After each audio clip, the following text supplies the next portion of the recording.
Hello, I'm making a rock video, and this is a gorgeous rock that I found at the ocean.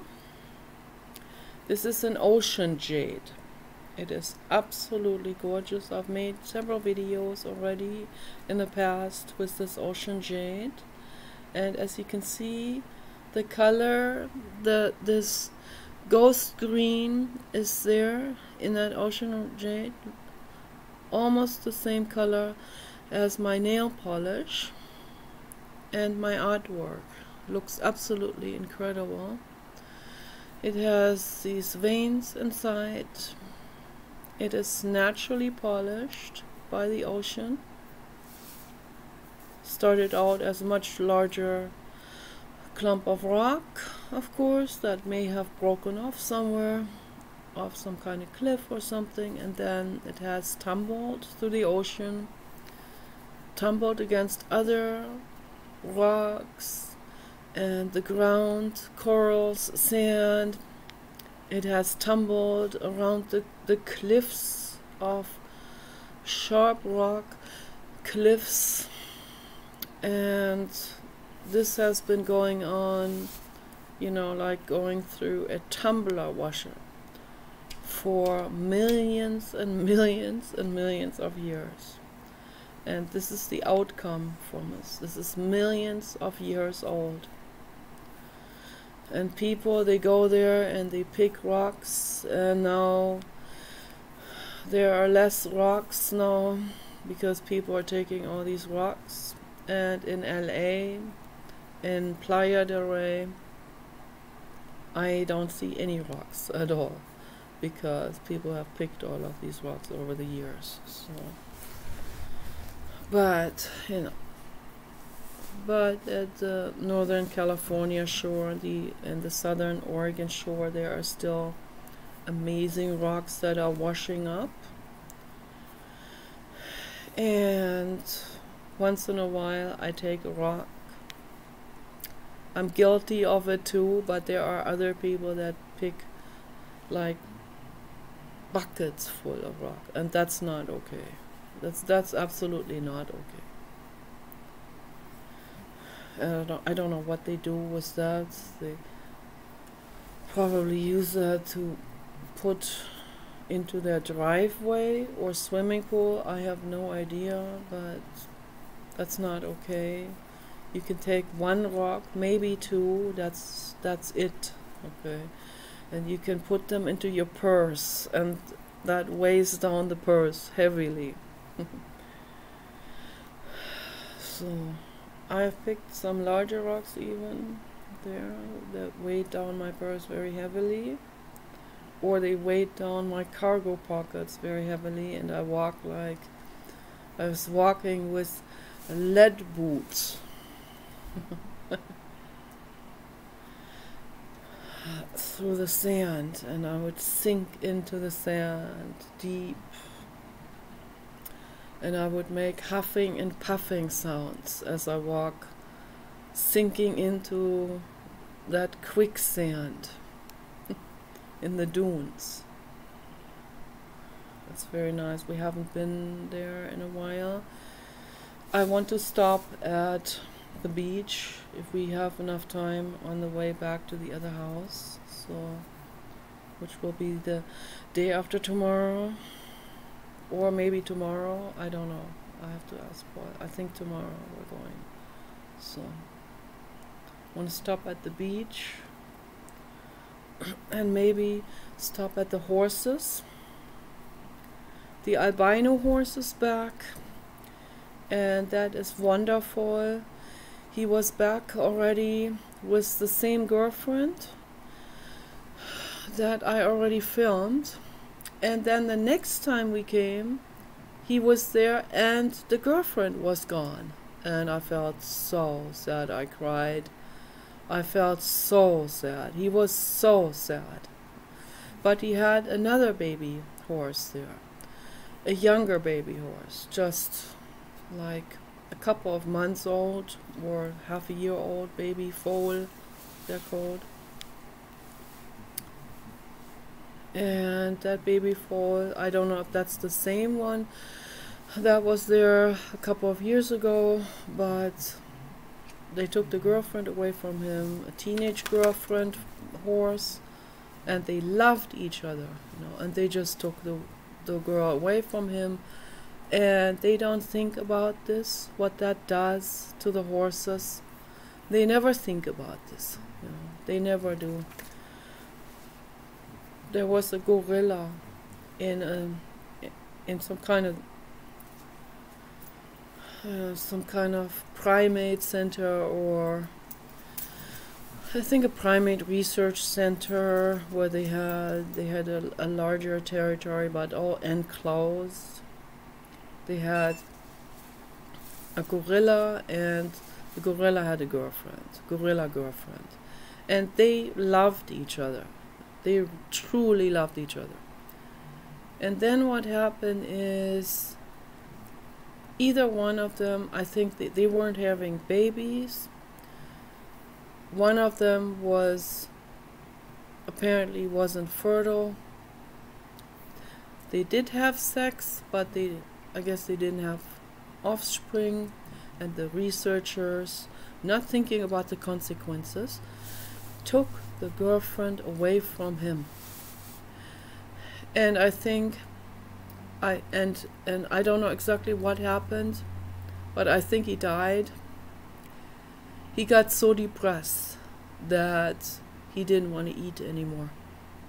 That's what people do to animals. They don't put their mind into this. Okay, that's why I cry when I see these things. I cried real hard. That was years ago when I heard about that primate center, and the male gorilla was heartbroken over this. His best friend, they took away from him. Oh, it's horrible. Absolutely horrific. My God.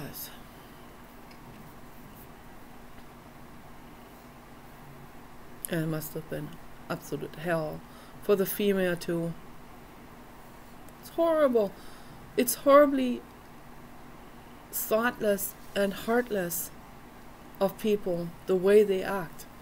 I have to say this. This is very important because it's a fact. So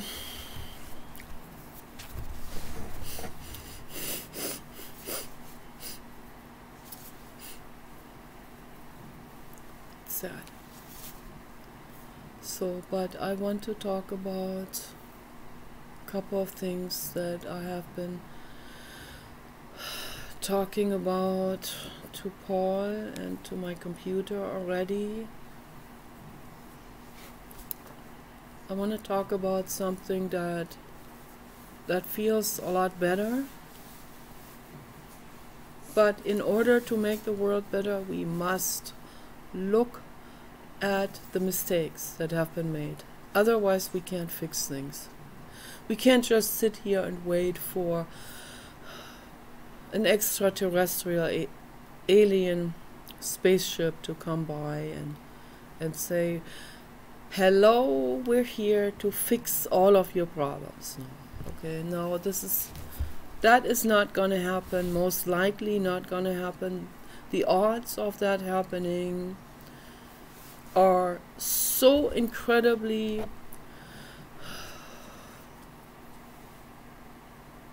against any kind of possibility. So the odds of that are so minute that less than winning the lottery, even less than any kind of alien life coming by on a meteorite or something.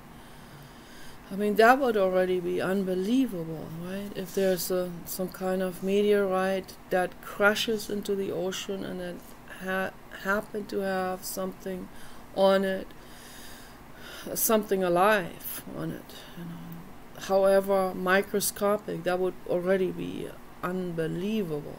That would be so thrilling. But they have discovered fossilized what appears to be microbial life forms on Mars, fossilized. So that when they found that, that was huge. That was a huge scientific discovery. Okay, absolutely huge. Dolores Cannon believes that life on Earth had been seeded from out of space. Some people believe that. There's a possibility for it. But then they did this test in the laboratory under complete airtight conditions,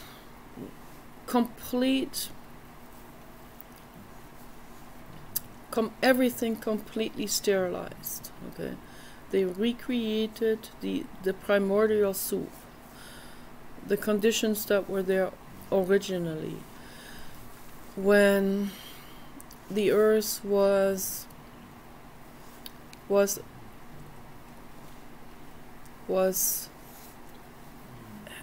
like when there were a whole lot of volcanoes and lava and rain flowing together with the lava and was constantly erupting. Okay, and so that created this the original primordial that was before any kind of life was there. That was for several billion years. That was the Earth is, I think what was it, 13.4 something billion years. No, that's the universe. The universe 13.4 billion. The Earth is 4.5 billion years, something like this. So for 2-3 billion years there was no life on this planet. Okay. And then the outer crust started to very slowly cool down. So there were an outer crust forming first of all. Before that it was more like the sun. It was just one lava flow on the outside as well. And then as it cooled, then there were first rock formations, and who knows how old this here is. So this could be billions of years old. The rock, the material itself. So yeah, then there were lots and lots of volcanoes. Still, of course, like everything was, where we're sitting here, all volcanoes. Everything was covered. The whole planet was covered with volcanoes and constantly erupting and moving and shifting. Earthquakes and lava flow, and then the first cooling, and then water evaporation, rainfall, creating these primordial clays that are so healing for us. Obviously they're healing because these clay muds were part of this primordial soup where life started to evolve. So that's why I personally am leaning towards the original amino acid forming through the primordial soup. So that's just what I personally lean towards accepting, believing, because they recreated this in a laboratory, and believe it or not, they were able to recreate a very rudimentary amino acid with that. And I think they even recreated an amino acid that was able to zip itself into two amino acid RNA strands. Okay. This is pre-DNA. These are just molecules, very large molecules, and they formed through this clay and the primordial conditions of heat and water and mud and clay and all of those minerals that are in this rock and in the clay. Okay. The clay now also has other stuff in it. So the clay is obviously not as old, probably not as old as this rock, probably not as old as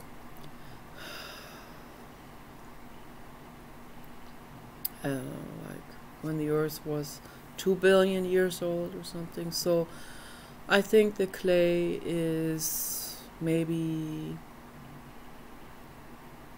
1 or 2 billion years old. So, but not 3 or 4 billion. I don't know, I'm not an expert, I'm just trying to connect the dots with this. Okay, so I'm speculating on this. I'm sure there are people that have figured all of this out in minute details with very, very accurate carbon dating processes and so on. But it's very interesting, all of this. I watched documentary films on this. So, but they have recreated this, and in this process an amino acid formed itself. So that says right there that life on Earth may not have been seeded. So it may have really been created through this volcanic ash-water combination and this very hot mud that was there. Okay, that was even before, I would say, yeah, that was long before there was oxygen. So it was an anoxic environment. It was a very inhospitable environment that would not harbor any life. No life could be there. But in this beginning process of cooling down, there was a condition that made it possible for, also through lightning. They also recreated the lightning in that experiment too. The lightning was necessary too for it. So very interesting. Okay, like Frankenstein, literally. Yeah. So that made it possible for this first amino acid to form. It got formed through the rocks, through the clay, through the water. So this combination created an amino acid. And amino acids are very hardy. That's not life yet. That is just a molecule. And so at some point, thank you, Blue God, 333. Yes, Blue God agrees. Okay, so that's, Blue God says yes. That's how it formed itself. Okay, but maybe what Dolores Cannon means by keepers of the garden, maybe that is something that looks like this here. This is the keeper of the garden. This is the original. I don't know about this particular rock, but yeah, some rock.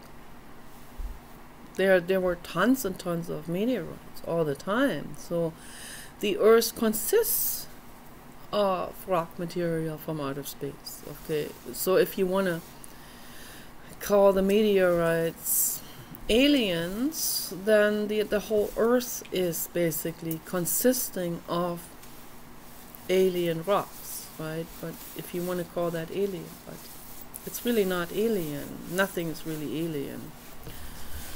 Nothing is really mysterious either.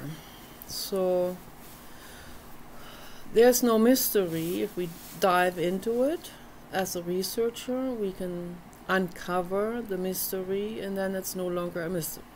And you can continue to do this indefinitely and uncover stuff, and then whatever was the mystery before is no longer a mystery, and then we have more stuff to build on, more stuff to ask questions with. Okay, and then you probe and move yourself forward through science like this. Science is supposed to be honest. That's what science is supposed to do. Otherwise it wouldn't be science. Religion is not honest. It's a fact. I'm sorry. The Vatican is not honest. That's not an honest institution. That's part of the mafia. It is the truth, you know. I'm sorry. A lot of people want to cling to this like my hand clings to this rock. Like, cling to that with hands and feet. That's my existence. It's my life. This Vatican. No. Oh, gosh. Oh, the popes are part of the mafia. Oh, shit, man. So, it's not good, okay, to cling to something. Esther Hicks used that an analogy of you sit in a raging river and you cling to a rock. You cling to a rock and a raging river. And at some point you can't cling to the rock anymore, because you can't cling to a rock indefinitely. I'm not filming you.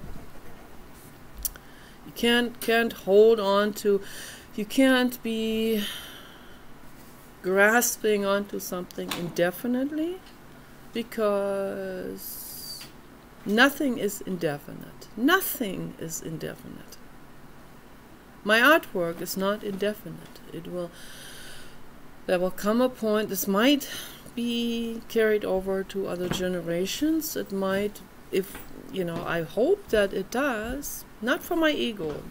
That's another story, the ego thing with the gallerist. That too. But right now I'm just talking about my artwork's beautiful. It radiates out peace. In that sense, it would be helpful for people, also for the future. But if as I told my artist friend Elsa from France, we went to cryotherapy together, and we talked to each other once in a while on Facebook. I'm so happy I saw her there again. So I love Elsa very, very much. We used to live together, and she is a lot of fun. She's a true artist, really great artist. Okay. And she wants me to find a gallerist. I said no gallerist is gonna take me, because they asked, the first question is, are you known? No, then we can't do an exhibit. We can only do known artists. So how do the unknown artists become known, right? Is that not a legitimate question to ask? I told Elsa my artwork might end up in a landfill posthum, and there is nothing I can do about it.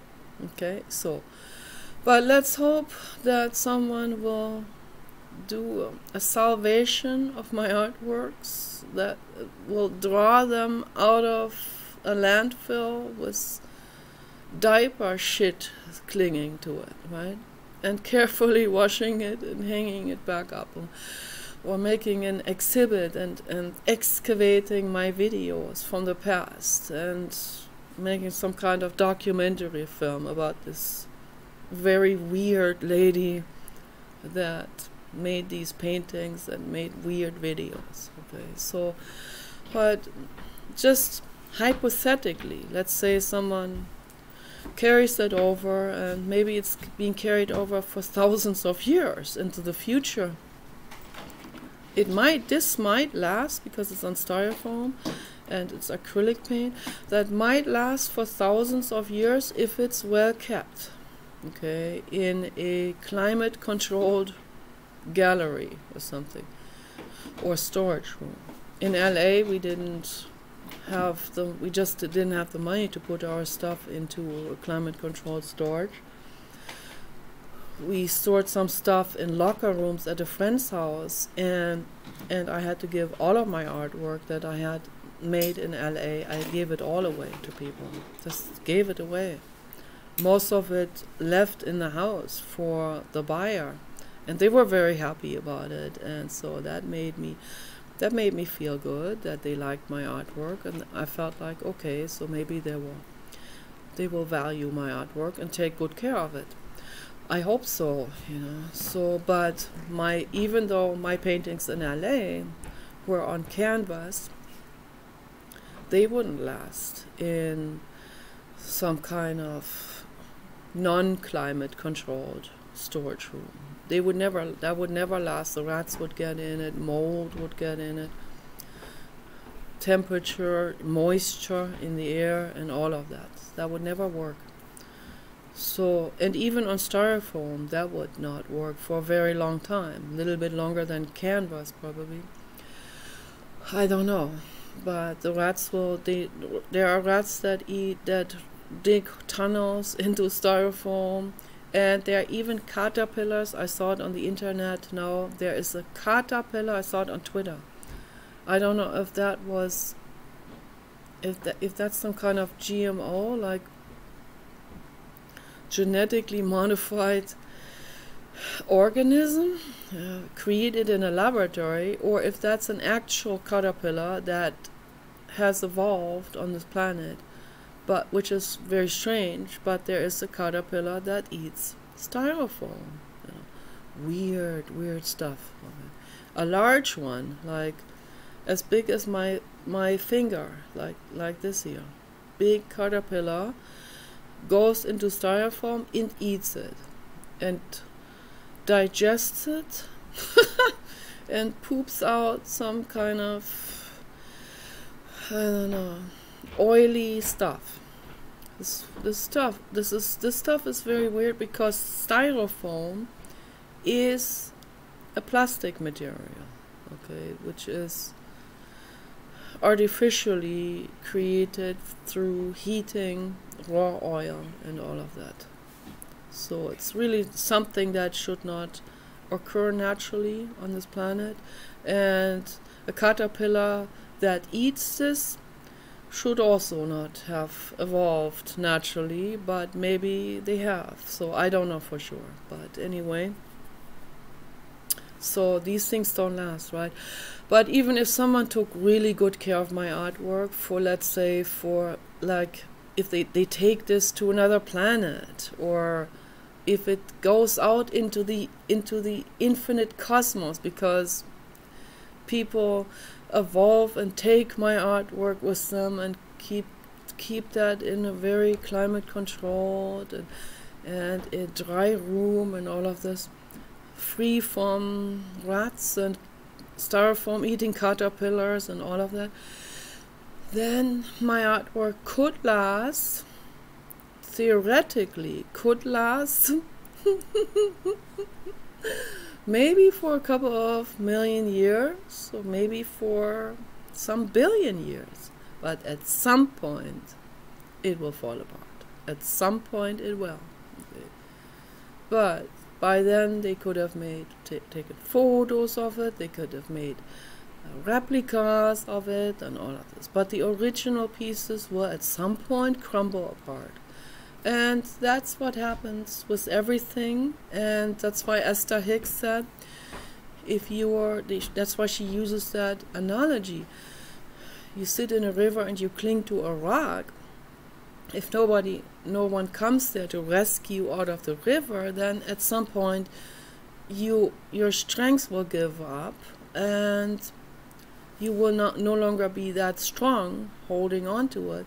And then the flow of the river, the force of that current of the river will pluck you off that rock and flush you down that river, down that stream. Okay.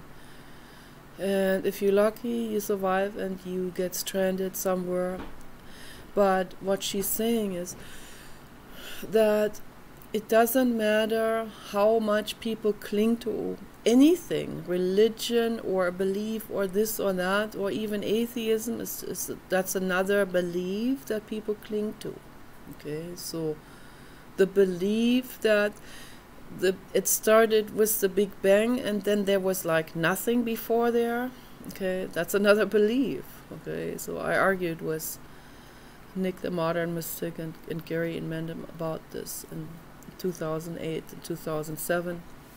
Gary in Mendham absolutely hates me. That guy hates me so much. I don't know if he hates me more than Zane, but that's why there were times where I thought, what if Zane is actually Gary in Mendham? He writes like him, talks like him a little bit, but then again, Zane is a Catholic and Gary Mendham is a complete nihilist, complete ephilist. Okay. And he came up with that word, ephilism. He's a philosopher, but a real mean one. Very, very known. He became known on the internet, but that's just as valid as anyone who writes books, of course. You know, I'm not debunking someone just because they're known on the internet. That's just a different medium. He's a reincarnation of Arthur Schopenhauer. He even looks a little bit like him. Other people already saw that as well. So it made perfect sense. As soon as I saw that, people were pointing out, I was like, of course. That jumps right at you, you know. So, and I read a little bit about Arthur Schopenhauer. That man never intrigued me, but because of Gary Mendham, I started to read a little bit, and I saw that he too was a nihilist and talked like Gary Mendham. So no, it's not just the appearance. Obviously, that's the same mind state. It's the same soul. And you know, I hope that he gets the chance to grow. I think even if people look on the outside that they're not making progress, they still are. It just looks like they're not making. I call the beginner souls stagnator souls, but it's really misleading, because even though they look like they're stagnating soul-wise, like they're totally not willing to learn, like the person clinging to a rock, you know, clinging to the ego, clinging to the images that they hold on to, whatever it is, Catholicism, Islam, atheism, nihilism, whatever it is, that's just an ideology that seems like they're stagnating, but there's still something going on in the undercurrent of their evolution, of their soul evolution. So there's still something going on. There's still something learning and growing and shifting, even though you don't see it on the surface. They may go through many lifetimes before you can actually see it on the surface, that they have undergone a transformation of understanding and recognition that comes from the inside, that cannot be taught. Okay, something that you learn through your lifetimes of going through life, existence. You learn through observation. You learn through making mistakes. That's how we really learn, much more than any school that just tells you something top down and you write it down, next day you forgot about it after the exam, you know. So that's not true learning.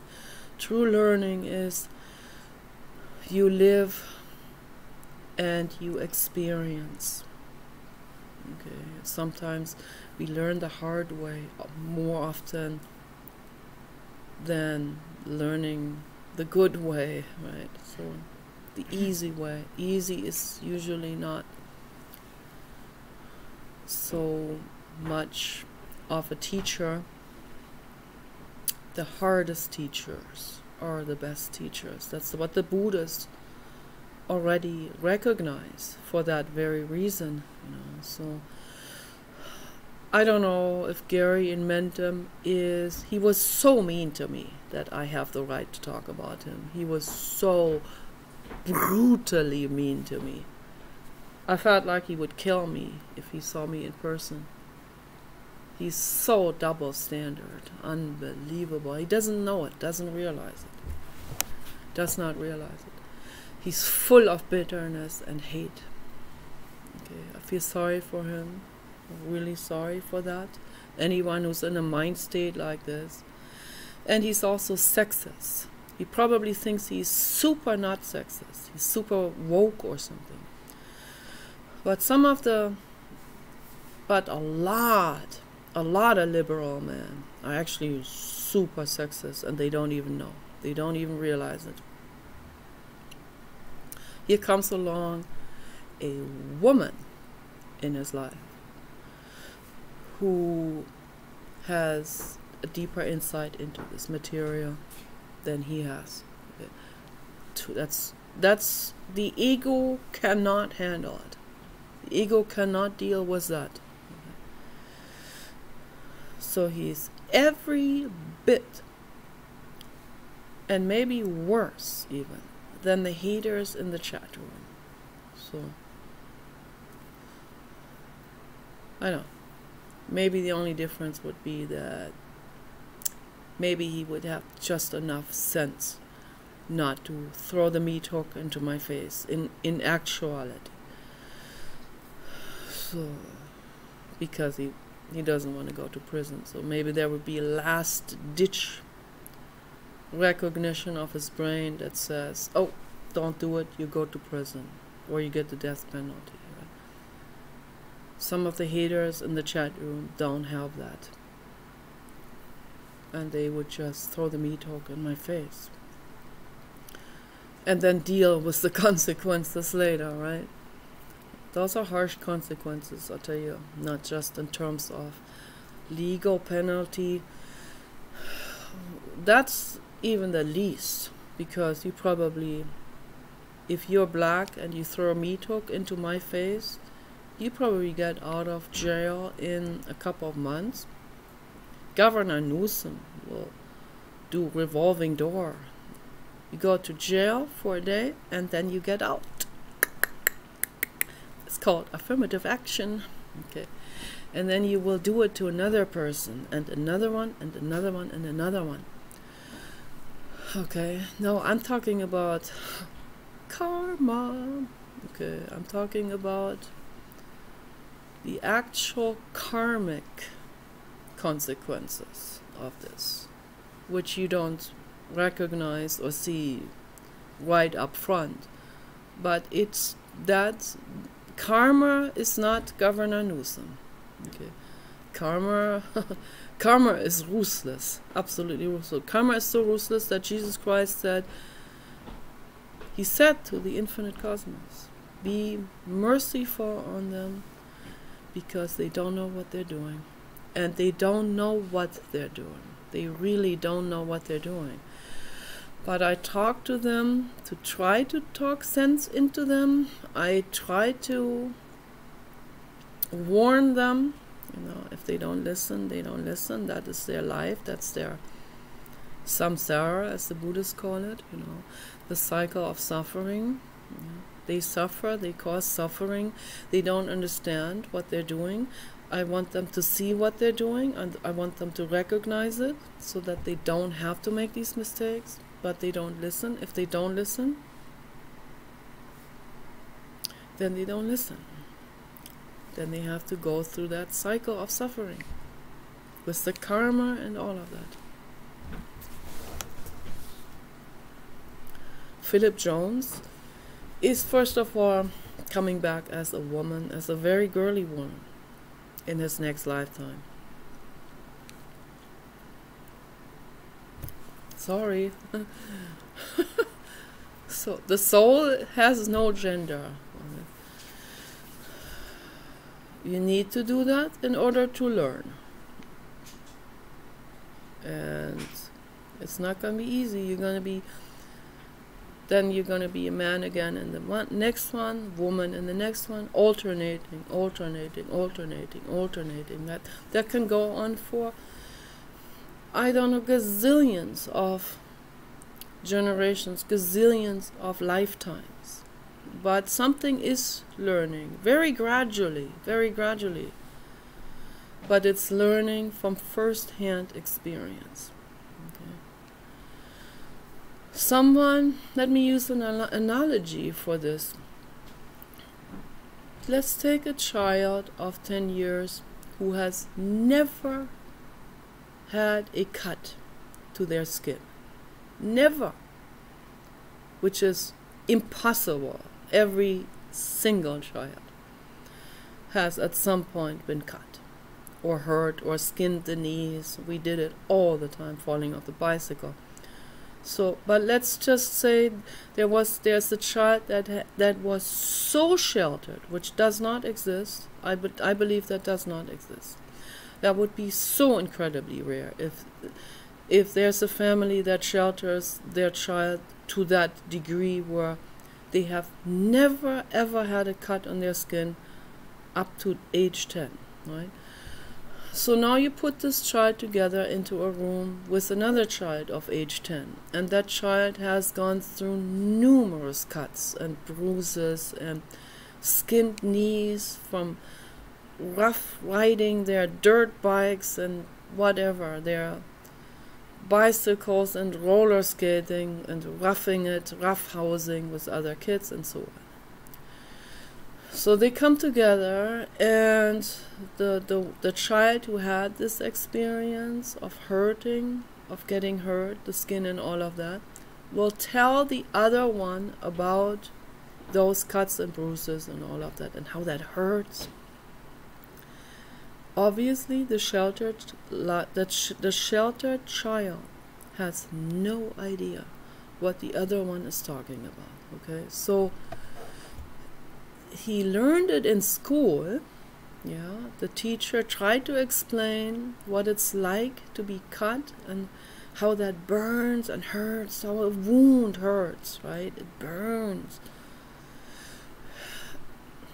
We can only, like, how do we even sort this out in our brains if we've never experienced it? We just write it on a paper, and it's just words that we write down and we register, and we don't know. We can't put that together with an experience, right?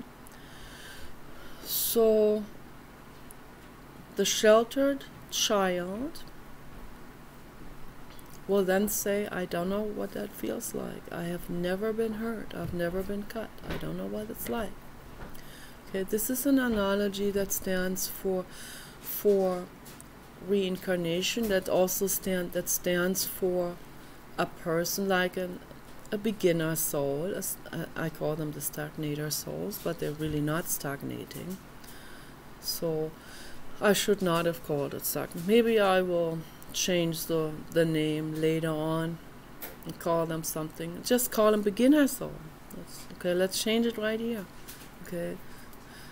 Used to call them stagnator soul, but only because they look like they're stagnating. Like my mother, for example, you know, like she never learns. So, and no matter how much I explain things to her, she just makes the same mistakes again and again and again. So, but let's call them beginner souls. So I'm gonna change it officially right now. The beginner soul. Okay, this is just some kind of bracket. It's an approximation range.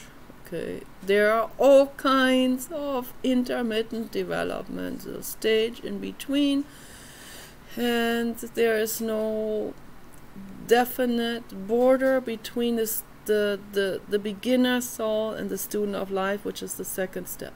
Okay. I only created these 8 levels in order to bring some order into it,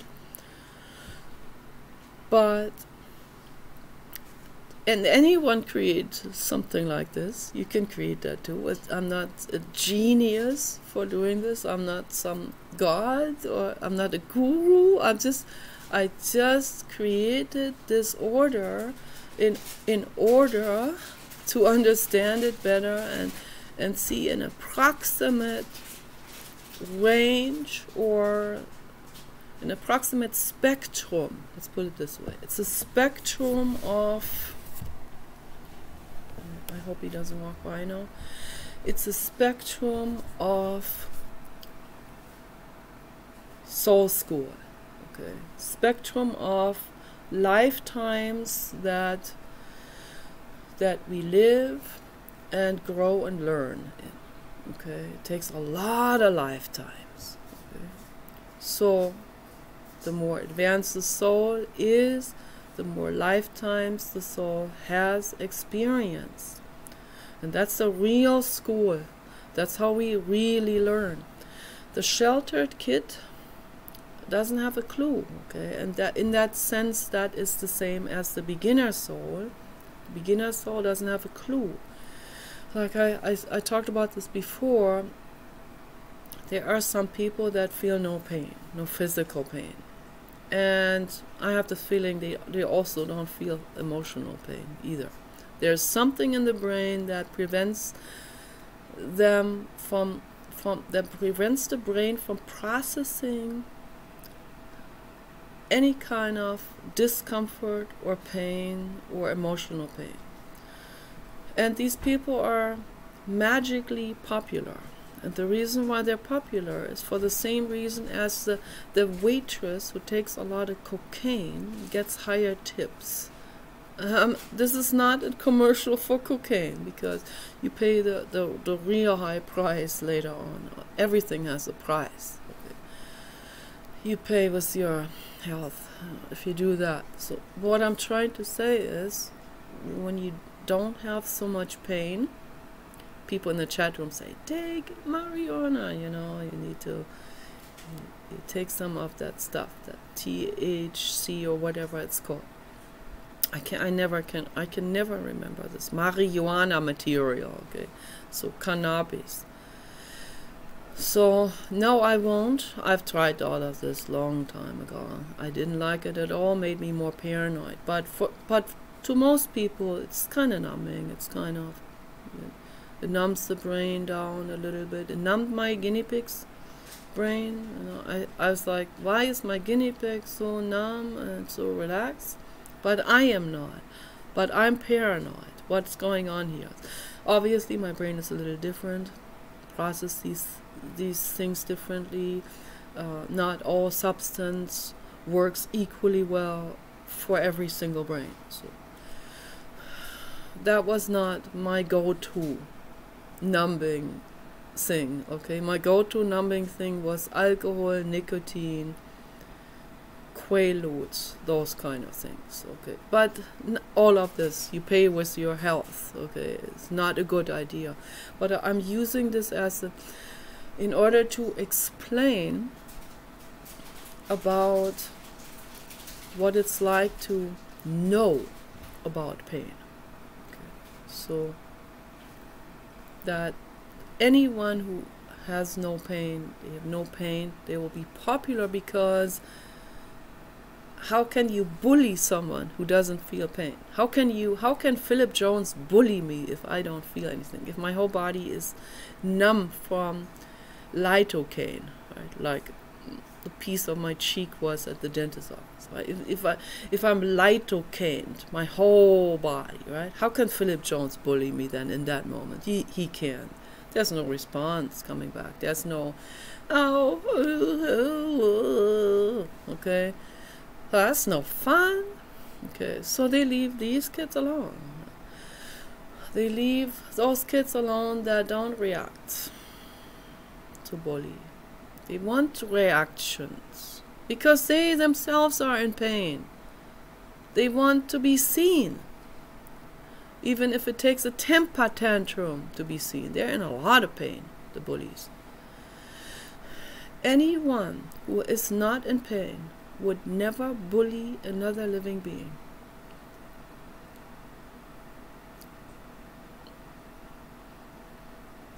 I have to think about this for a moment, because I'm not so sure.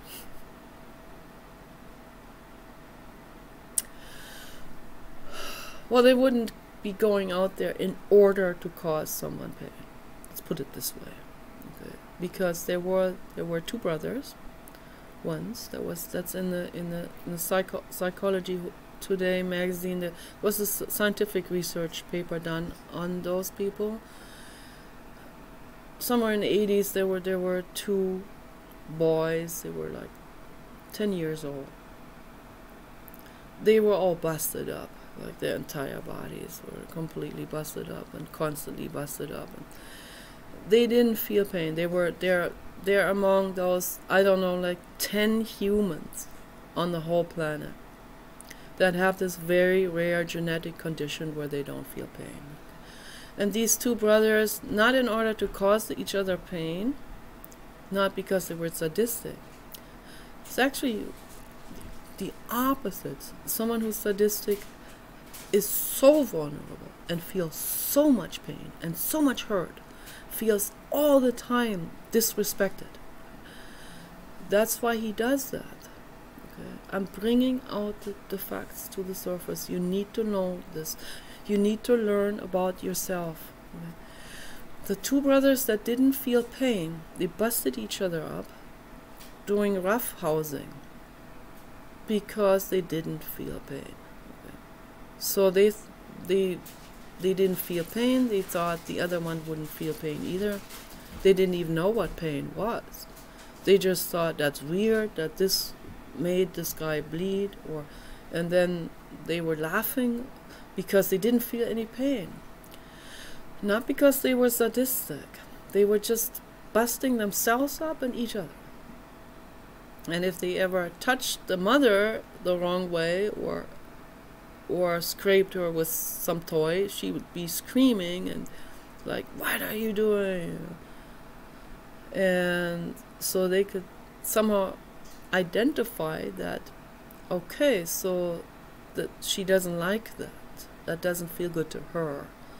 So they were just really playing among each other and constantly cutting each other up. It's really horrible. So until they had to go to a psychologist and they had to learn this like top down, that this is not good for them, that can cause them to bleed to death and all of that. They don't have that internal pain reception, pain processing that goes through the brain. That's somehow not existent, or it's severed. And I think it's actually, I studied that a couple of years ago. There's this formation called the corticotropin receptor, and they did some horrible tests on mouses. They bred mouses that had that severed, or they didn't have that corticotropin releasing formation in the brain, and that prevented them from feeling pain or fear. Okay. Fear is directly linked to pain. If you don't have pain, you have no fear, obviously. How can you have fear if you don't even know that something could hurt, right? So if a child has no pain and no fear, that Gabby stabbed her eye out with a knitting needle when she was 2 years old, experimenting, interested in her body, in her eye anatomy and all of that. That was weird, how the eyeball liquid came out and all of that. And no living being could handle that pain. Okay, so that's when her parents knew that there was something very, very off with her nervous system. Okay. After that happened, and then she had busted herself up many, many times. Would come into her room screaming, "What are you doing? Stop that immediately." And yeah, so no pain, no fear, no inhibition. Okay, just curiosity taking over, experimenting. There's also no self then. There's no sense of self or division, or that's what Jiddu Krishnamurti is talking about. The sense of self comes from pain and fear. Religion comes from pain and fear. It's a fear reaction. Okay, we need to become aware about all of this. I try to dig into this because I think this is extremely important to dig into this. Very, very important. So we learn through experience. And it's harsh, and it's a harsh school. And I feel compassion for everyone, including the people who don't feel pain because they're cutting up their bodies. This is horrible. So there are a couple of things I'm very jealous of, right? Jealous of that Gabby has no self-consciousness, or she doesn't feel ugly, she doesn't compare herself to others because of all of this. So there's really no self in that sense. There's no self-centeredness. There is no idea of self and center then possible. Yeah. That makes her instantly popular with everyone. Like everyone just adores her. People like this become a guru, like a god. Only a god can be so selfless and so unself-centered. A god is the one that feels like, I am here, you are there, so what? Okay, there's no center anywhere. You can be better at this than I am, you can be better at math, so what? I don't have to get upset about it.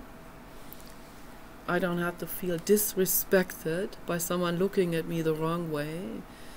You can look at me any way you want to if I don't feel pain. It doesn't register, it doesn't matter, okay? People think only a god. So a very advanced soul is better at that. Yeah. Even though they do feel pain, they're better at that. Jade Krishnamurti is the blue god. Jade Krishnamurti, I think he never took any kind of pain medicine or anesthesia. One time he was operated on, he said, and it was significant amount of pain. But he lived through it without anesthesia, can you imagine? Some kind of gallbladder operation or whatever they did. He didn't get into the details, but he said it was a significant amount of pain. That's all he said. And he will cry, he will shiver, he might even scream. But it's just an experience, right? Because he's the blue god. So there's no I attachment to that pain. And they talked about this. He talked about this with Dr. David Bohm.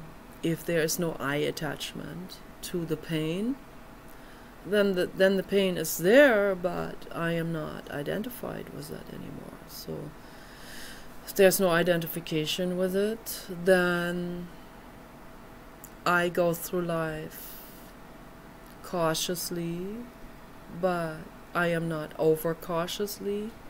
I don't have fear, but I am not gonna be doing something that would guarantee someone to hurt me. So I will be cautious but courageous and compassionate and have no sense of self idea, and only Jade Krishnamurti can do this.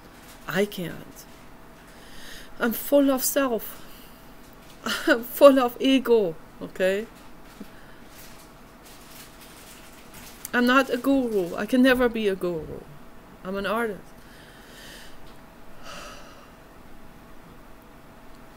I'm a student. I'm a learner. I'm learning through this existence, okay? Through every existence there is. The other day I thought, what if I was Laika? What if that was me? What if Laika was me? That's a possibility, because of these dreams that I had of being abandoned in space. That could be, maybe not. But maybe that was me. Maybe my soul came into this existence of Laika. a homeless dog in the streets of Russia during the Soviet Union, sent out into space all by herself. And these things come back to us, and if you research this, you will see this. I'm not making this up. I am not making this up. I used to be against reincarnation out of fear for a long time, for many years. From age 16 to 30 or something, or maybe 32.